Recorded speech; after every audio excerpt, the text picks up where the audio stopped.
de tonga vanofo ary okazianelile fa za mety hoe ihany anao na hoe labe kanefa mizoko mamalala hoe nitsakitsahinao to miarabe fa zanga ho atrotoara sa hoe pave no fa taratasy isanavelanao e ho anao trano mangatsika tsy misy hafanana de tsy haiko aloha zay tena marine nivadibadiko malialine saiko lasa dala de iantso hoe malala ka ho aparafara sanatry ve de ho vite de no vitany amitsike tsisy niangana natsike tsikely monja za tsy navelanao navelanao irereto navelanao isento eto fa tsara mandoso tsara miverine de tonga vanofo ary okazianelile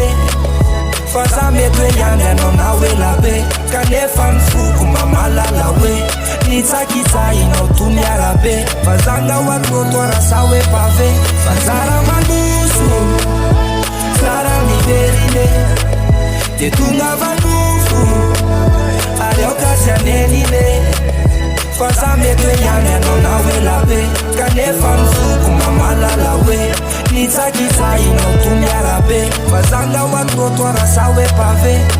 no mananao zay napety aho e mba niezaka ny amela fa namboly tetanety azy enao de mbola misy tavela ilay tokatrano tsike navelanao nangatsike mananelatra ka tsy tany anao o chéri alahelo ve motsy alahelo raha solafaky anao diavereno lay fekira sy zava-maneno mitahiry ny tiambaratelo zay mamatotratsika roe enina tsy tovy amy taloe de oya hoe fa tsara mandoso tsara miverine de tonga vanofo ary okazianelile